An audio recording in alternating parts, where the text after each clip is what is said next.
Welcome, everyone. Possibly episode 2. Yes, we are the Red Weather Christians. I'm Jen. I'm Steve. And we thought it would be interesting for this episode to chat about how we got to where we are. Yes, both physical location and spiritual formation. Ooh, it kind of rhymes. I like it. Yeah. So we're currently living in Quito, Ecuador. Something that my wife would have not really chosen for herself. And I am employed at a Christian school teaching high school level math. Yep. Steve and I switched roles. I'm not teaching. So previous to our move, I was teaching full-time at a private school, and Steve was home with the kids. And he was also doing homeschool. Now I'm home with the kids. Steve is teaching full-time, but our older two boys are going to school. The same school that Steve is teaching at. It's a pre-K3, I think? Pre-K3 through 12. Through 12. Yeah. So lots of times, and lots of people that I've met already here, they come to a school and they teach internationally fresh out of college. Or they have some purpose, they feel some purpose to teach internationally, specifically at a Christian school, usually raising funds to do so. And some people might even say that they feel called by the Lord to teach at a Christian school. Yeah, and that's there's nothing wrong with that. It's just that's another one of those Christianese phrases that Steve and I have heard all our lives. And I can say personally that I've never resonated with that phrase. I'm honestly saying that I can't ever say that I have felt any kind of strong pull from God to make some certain decision or not. That is just not how my brain, anyway, and my spirituality has worked. Yeah, and if anything, with our previous moves, it's not been a calling, more of a pushing, where we've been... Well, isn't that the darn truth? Pushed out of wherever we were. Yes. And not really, but it feels more like that. And that's also why I guess we don't feel the calling aspect. But anyway, to just tie this in, it's not that I don't want to teach at a Christian school. It's that I don't care if it's a Christian school or not. My calling, or what I feel God has called all of us to do, is to be our Christian selves all the time. Wherever we are. So was that working in a private non-Christian school in the States? Yes. Is that working in a Christian school in Ecuador? Yes. So we're going to get our story a little bit together for you. We met in college. I was out in the LA area at Azusa Pacific University. Woo woo. Then right after we got married. Well, right after we graduated, we got married that summer. Then we moved to Michigan. Steve immediately started graduate school there for philosophy. We also happened to teach at a Christian school while we were there. Some disillusionment for sure in that process. Oh, yeah. We eventually, when I was done with grad school, we ended up moving to Florida. I had also started graduate school in Michigan, and then I finished it up with the last couple of classes in Florida, kind of doing long distance classes, doing things like... Skyping into a class before it was really popular. Yeah, it was funny because they wrote an article about me because it was this crazy new thing, student Skypes from Florida into graduate class. Yeah. Anyway. We're pretty cool. We're a cutting edge type of couple. Ahead of the times. Anyway, so we, at each juncture so far, we were going to church when we were in college. Jen more than me. We went to church when we were in Michigan. We met some really great people, had some other weird experiences with church structure. And then we went to Florida. We went to church. Mm-hmm. Again, we had 2 long stints at different churches. I said the only reason we really moved from one to the other is proximity, so we could ride our bikes. Yeah. So Steve and I had chatted about living internationally, teaching internationally, and I was the one who always said, no, I really don't want to do that. I feel like we've put our roots down in our Florida house. We have literally put roots down. We planted a bunch of fruit trees and vegetables and berries and all kinds of stuff. Oh, delicious stuff every year. It was pretty great. We had a really lovely life that we had set up for ourselves in Florida. And I didn't want to leave it, and I kind of had it in my head, well, we'll just live here the rest of our lives. I had grown up in one house, and I moved. The first time I moved was when I went to college. So that's how I was raised, and that's just kind of how I thought we would live. But Steve had just been kind of talking about moving internationally. I was like, oh, this is making me nervous. Like, he has this bug about wanting to move, and I don't want to move. She never wants to move. Yeah. But then I had a couple of really rough years at school where some unfortunate professional experiences. Yeah. I was treated in ways that I should not have been treated, and even though I received apologies, profuse apologies about it later, it didn't change the fact that some of the things had already happened, and I couldn't forget those because I'm not God, I couldn't forget, and even the forgiveness was difficult. So I got to the point where I was pretty unhappy, actually, not with my students. Man, I loved my students. That was the absolute best part of teaching. I miss my students. I feel like I'm friends with a lot of my students. I'm in touch with a lot of them still. That was just always a great thing. It was just some of the other adults who worked at the school. That was the kind of part. Well, being the loving, protective husband that I am. And the head of the household. Well, that's whatever. Being the loving, protective husband that I am, I told her to quit. And I didn't want to quit. I wasn't quite ready to quit. Because we lived right there, and might I also mention that I biked to school. It was less than a mile away. It's how we set up our lives. It was pretty perfect. And Jen basically said, I can't quit because if I quit and we still live here, it would be too weird. It would be weird. I would feel like I was missing out. FOMO.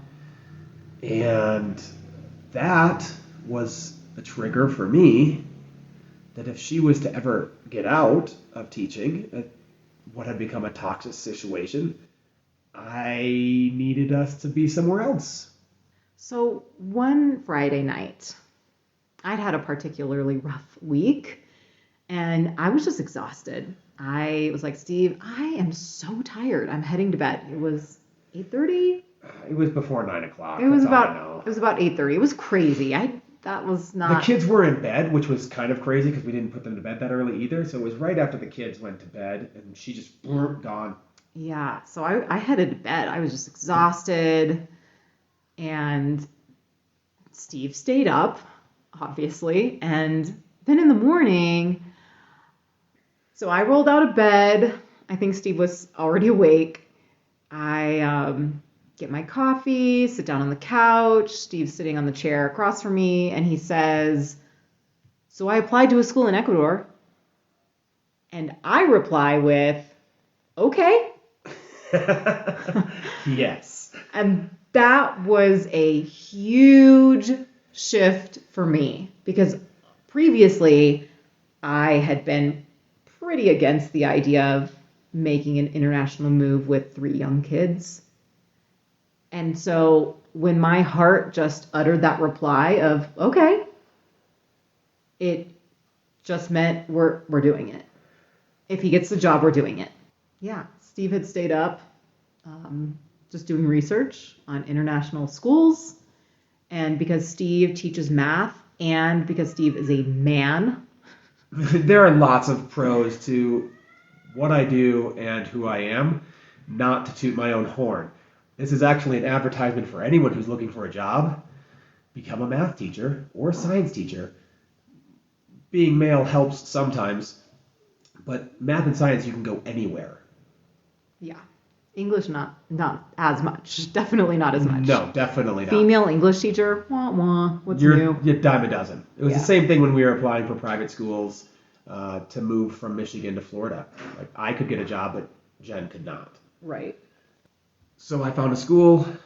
I had reasoned myself to go to a country where I had a fighting chance at the language because I learned Spanish 20 years in the past, but go to a Spanish-speaking country. And by learned, you mean you took 4 years of it in high school. I would think at the time, oh, I'm learning Spanish. And to an extent, I guess I was, but I don't know. The word learn, Look, I'm still grateful for all that I did learn. Yes, it was foundational. I do not know how to speak or hear Spanish well. Yeah, we struggle a lot. Right now. Okay, so he says that it's January, right? It is January. It's January. So he applied in January. He got the job in February. It was right before. Okay. It was February 13th. Right before a lot of fun things happened. Valentine's Day. Yeah.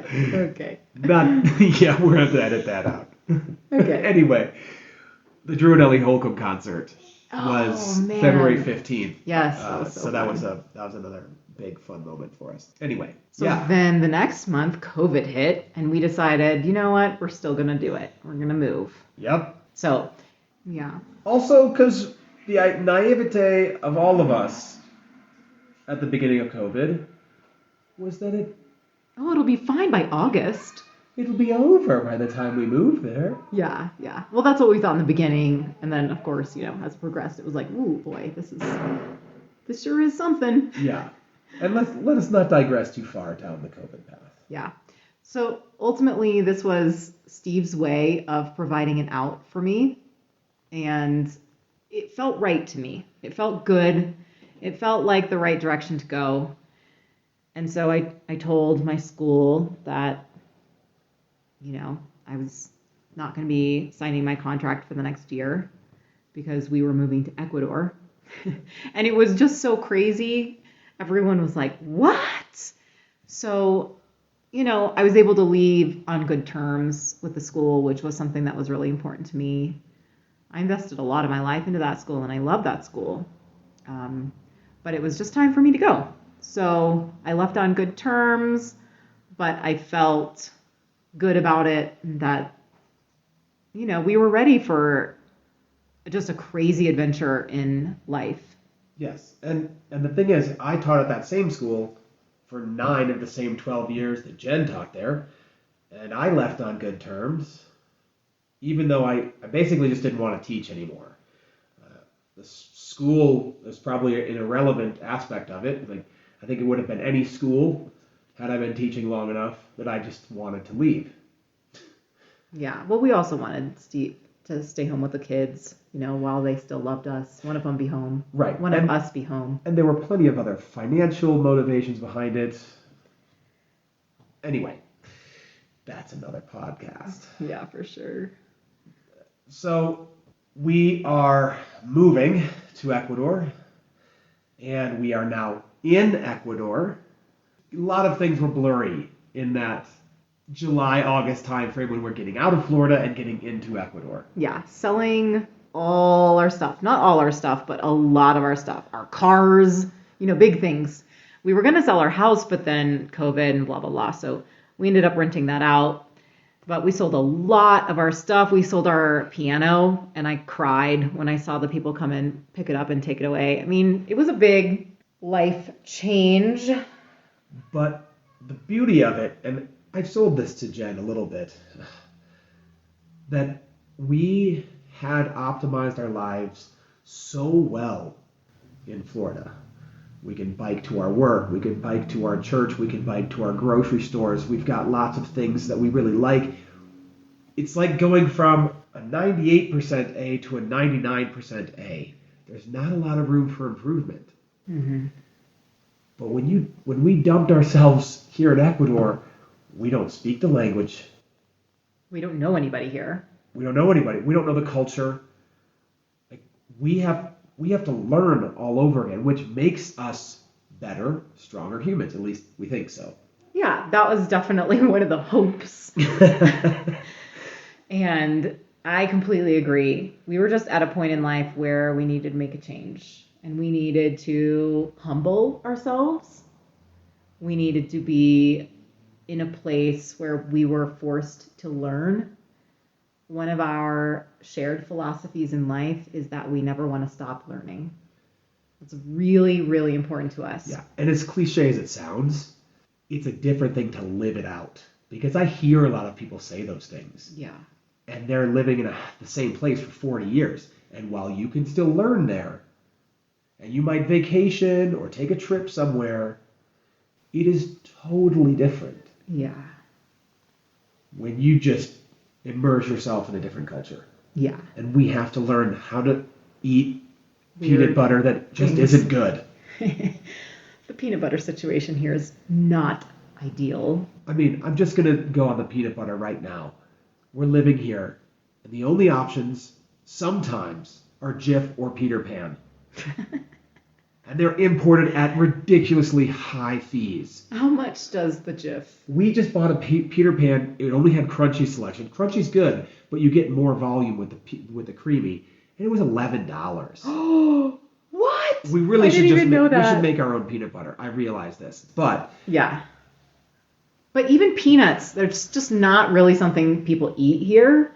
And I think they definitely know that you're a foreigner when you're buying peanuts and peanut butter. yeah, The lady at the market fully knows us. Like, we just start walking towards her stand. she pulls out her peanut bin and Yeah. starts dumping it into a bag because she knows I'm going to buy all of it. She's all like, of them. I'll have, how many pounds do you buy? It's usually 5 pounds. 5 pounds of peanuts. I mean, it's like 2 kilos is kind of what it is. But Yes. And then we have to communicate all that in Spanish, of course. But the beauty of living in a place like this where we go to the same market is that they definitely know who we are because we stand out. Los Gringos. Yeah. And so she gets the peanuts ready. She starts dumping them in. She knows. She knows.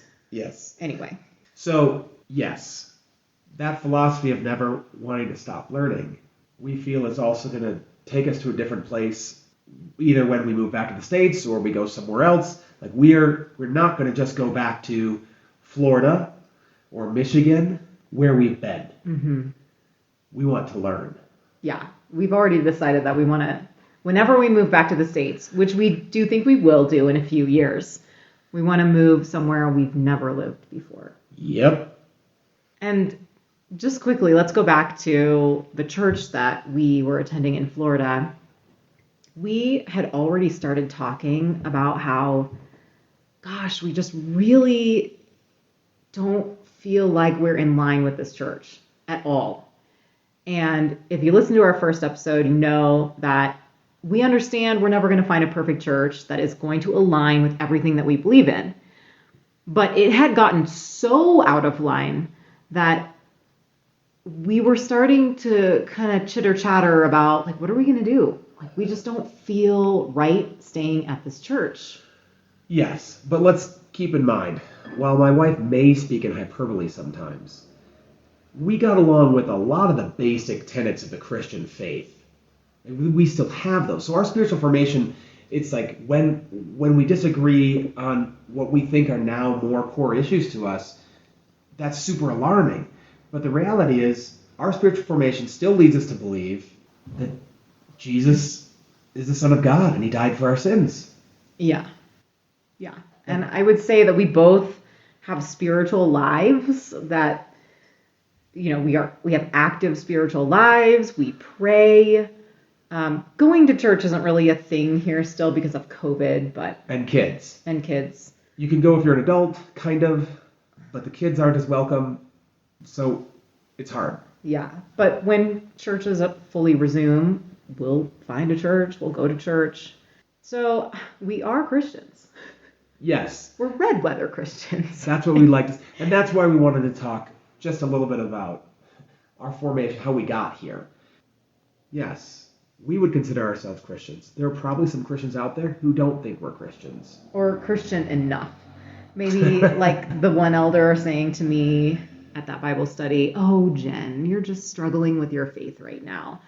Like it's just something that everybody goes through and you push through it and it gets better and then you're not struggling anymore and your faith is strong and crystal clear and you know when God is calling you to do this and when God is calling you to do that. But we are here now in Quito, Ecuador. We have been living here for just over a year. Yep. and we really are enjoying it. Going back to immersing ourselves in a completely new culture, I think that has been very good for us. It's been very humbling.